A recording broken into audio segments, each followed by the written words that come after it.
So I'm sure you will be entertained, and definitely will be moments where you will laugh, okay? But cell phones should be in your bags or in your pockets, or your hoodie pockets or whatever, and I don't demand that you believe exactly what he's saying, all at once, but we do demand respect. So, Marquise.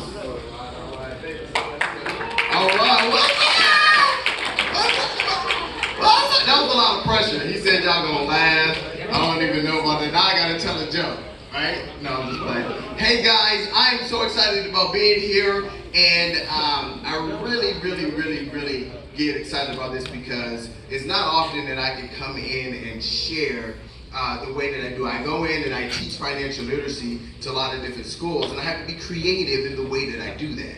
Because I can't always go into the schools and say, "Thus saith the Lord," right? Because the schools be like, "Nah, I'm not hear all that." But right here, I can just kind of go there with you. Now I got some stuff to talk about. Yep, and they got to put it up. I literally just did this PowerPoint because my wife was talking to me and she wouldn't allow me to really do the work that I needed. So there may be some issues with it because I was doing it in the car on my phone and I didn't know how it was gonna come out. So, but we're going to try to see if we can get into this, and we're going to try to see if we can have some fun. How many people like to have fun? Anybody like to have fun? Put your hands in the air. How many people do not like having fun? How many people do that? How many people are too cool to raise their hand? How many people? There's usually about 5 of y'all.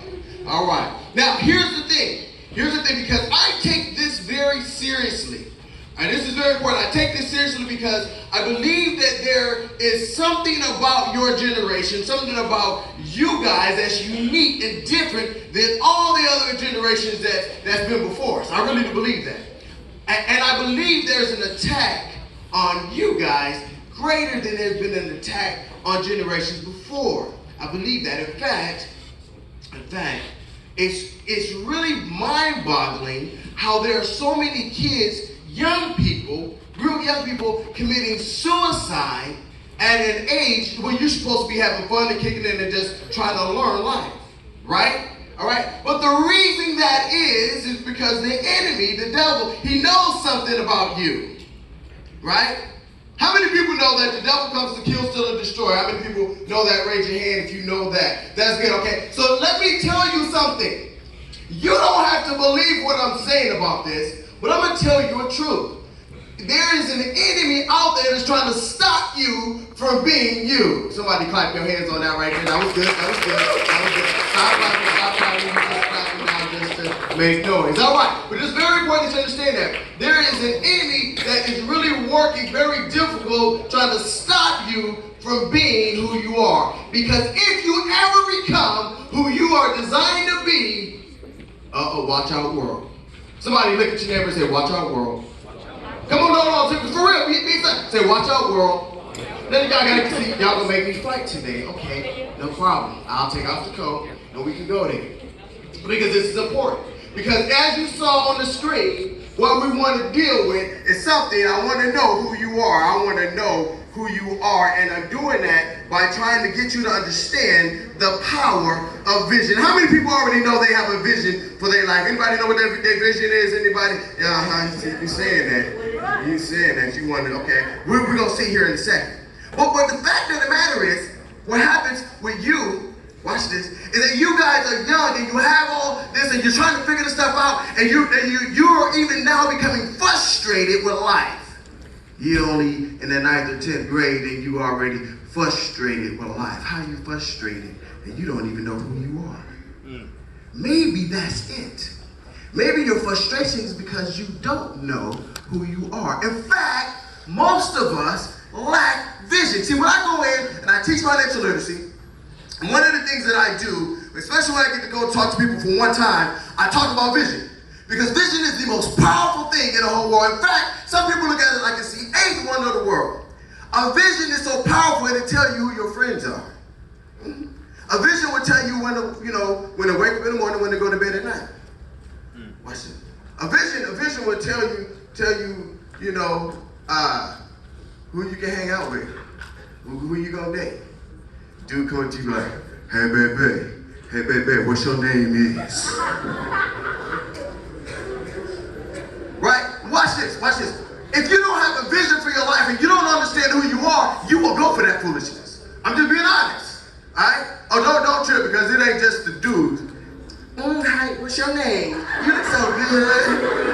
I like your cornrows. Yeah, that's how what we do. It's what, and watch this. And if you don't understand who you are, you'll go for it. Hey, my name Marquise. What's your name, girl? Right? We'll do that. And then our whole life takes a detour. And that's all the attack of the enemy to stop you from being, help me out. And stop you from being who? You, who you're supposed to be. Let's talk about it. Let's get into it. The power vision. Let's go to the next slide. All right. What is the vision? Helen Keller, I don't know if I was building that right. Helen Keller was, how many people know Helen Keller, heard that name before? Helen Keller, all right. So Helen Keller was interviewed one time. Now she could not hear, nor could she see, all right? But Helen Keller is so amazing. It's so amazing about Helen Keller because it was so powerful because she was able to accomplish so much and she had so many different things working against her. So Helen Keller was asked in the interview, it was so interesting because the guy was all sophisticated, he was living well-known probably. He's like, Helen Keller, I just have a question for you. I want to know, what can be worse than being blind? And then he took the mic and put it in her face. She couldn't see it. I was like, right. Thank you for catching that. All right. He put it up. She couldn't see it or she talked, and then she did something. She made a response that I want you guys to think about, and I want you to hear. Get this. She responded. She responded to the question, and she said, Come on, Ariel. Let's go. yeah. She answered. She said, having sight but no vision.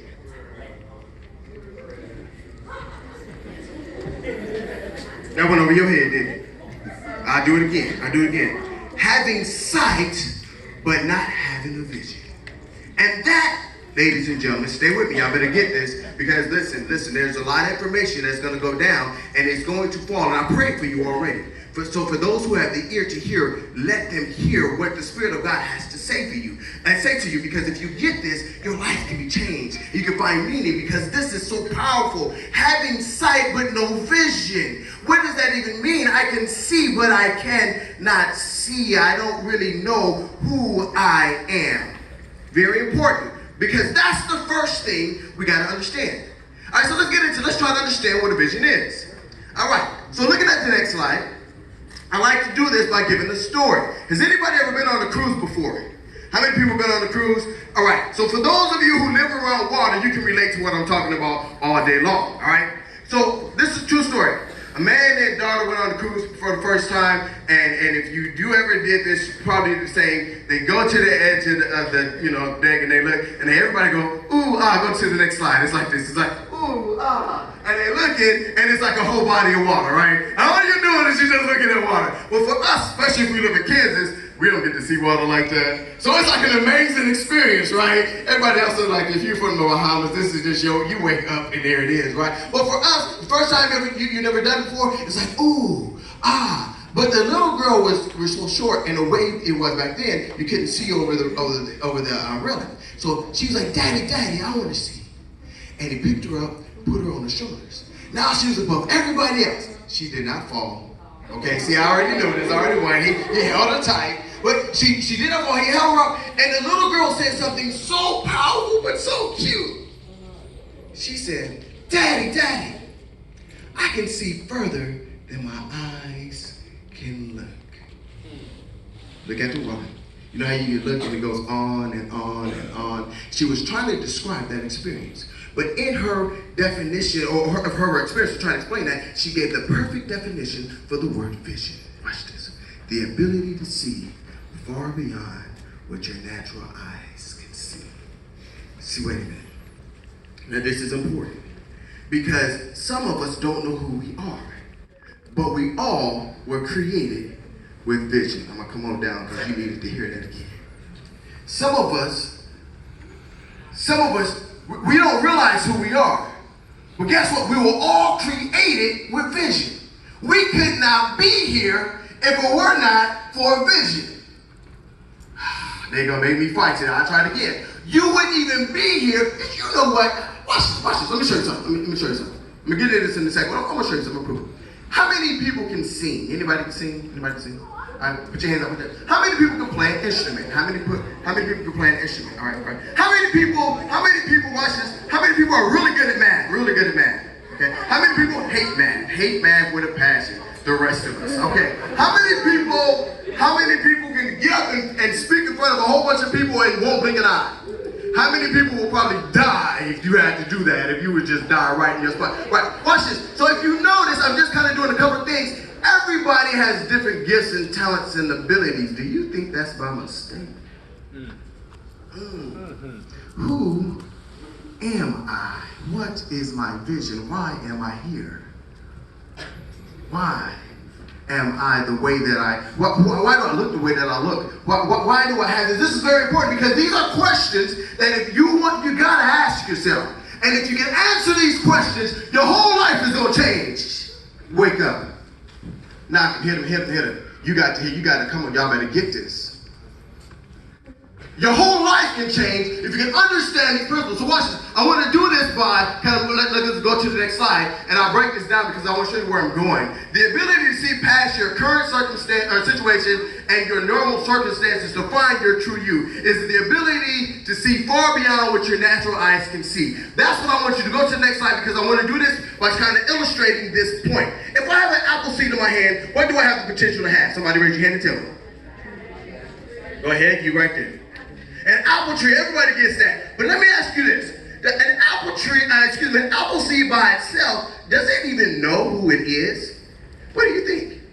Does the apple seed come out like, yes, hey, we're about to do this. You know what I think happens? I think an apple seed is there if it can talk. It will look at itself and be like, I don't know who I am, and I don't know what I can do, and why am I like this? And then it can probably get frustrated when it goes to some of those other bigger seeds, like a avocado pit or something like that. It can look at it and be like, man, whoa, look at that. It's all big and round. I'm all flat and weird. You know what I'm saying? I wish I was an avocado pit or maybe even a peach, because those are bigger. Wow, I wish I was like that. But only because it doesn't know who it is. If an apple seed knew who it was, it would be exciting. It would be very exciting. Oh, come on, y'all gotta understand this. Y'all gotta understand this. Because I think this is the issue that most of us have. We don't know who we are. We don't know our potential, and therefore we become frustrated. And you know what society does? It tells us that you need to go after success. You need to go get a job. Maybe you should be a rapper or a singer or professional player, and all of us trying to go do these things what we call success, and we never reach our full potential. I need somebody to clap one time. Come on, just one time. This is one. All right, there we go. All right, that's one. I need you to get this because this is extremely important. Because if you look at an apple seed, looks at itself and says, "Listen, by itself, I don't see me being anything of significance." It's not until the apple seed gets into the ground and has to go through a process. Oh man, I'm really about to preach and I'm taking the gloves off. It goes through a process that what's on the inside of it begins to come out. You see, now somebody got that. All right, see, you missed it. This is important because there's something on the inside of you that's greater than you can even imagine. That thing that's on the inside of you is your God-given vision that when he created you, he put it on the inside of you. Everything about life has this seed factor. And you got to get this. This is so important. Because if you understand that, then you should start asking yourself, who am I? What's in me? Why do I have these skills? There are some of you that are weird. Oh, come on, somebody. Yeah. Some of you are really, really weird. Preach it now. I'm just going to be honest. There's just some weird, so a lot of y'all here, and I said some of you, now I'm looking at it around. So a lot of y'all in here weird. That's okay. Because God created you like that. Some of you can connect with people well. Some of you stand out. Some of you stand out and you don't connect. You know why that is? Because maybe God had already knew who you were from the beginning, and he's going to take you, and he already separated separate you from everybody else because he was going to cause you to do some great things. Who are you? Who are you? Why do you have these gifts and these abilities? Why do you feel the way that you do? Why do you struggle? Ask the apple seed. When the apple seed is in the ground and the whole world is piled on top of it. Yeah, literally. Somebody caught it. The whole world. And you can imagine if apple seed is coming out, it's like, man, hey, this is all good. I can see the sunshine. Hey, apple seeds, how everybody else doing? Hey, let's kick it. Hey, we come on 5 at a time. Hey, the party. Then all of a sudden, it's alone and buried.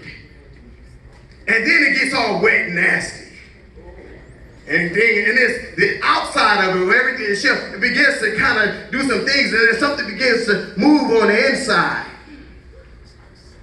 Because it's trying to survive. Y'all better get this.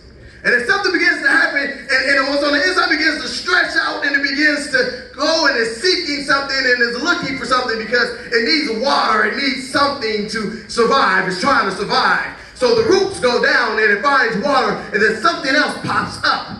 And it pushes the earth up off of them. See, y'all, man, I don't think they get it. They ain't understanding what I'm saying, Pastor. They're not getting it. I don't think they understand the struggles of life. Maybe you aren't really going through anything yet, but sometimes you will. Listen to me closely because you're going to understand what I'm talking about. Because the earth, it'll feel like the whole world is up on top of you. And what you got to do is you got to fight through it and you got to push it off of you. Yeah. Because there's something on the inside that needs to come out. And then as you begin to do it, you begin to stretch, and you begin to grow, and you begin to push it in, and then you begin to grow, and sometimes even then, guess what? You may not even realize who you are, because some people don't know that it takes about 5 years or so for apples to actually, come off an apple tree. See, so watch this. Maybe you'll start understanding, and you'll see it, and you say, you know what? I'm an apple tree. Watch this. And people are like, you ain't no apple tree. Where are your apples? If you're an apple tree, you have apples. You ain't no apple tree. I'm gonna play in the MLB. I'm gonna be great. How you gonna be great? You can't even hit a ball. What are you talking about? I want to be a model, girl. You're 5 foot. What you talking about? You want to be and you ugly. What are you saying? What I don't understand. How you ugly and you short. So how you gonna be a model? And listen, people will come against it. But when you have that thing that's inside of you, watch this. Come on. When you have that vision and that thing is inside of you, and you push all of that stuff off of you, and you begin to grow and you begin to stretch, you'll come against this stuff. But you gotta know who you are.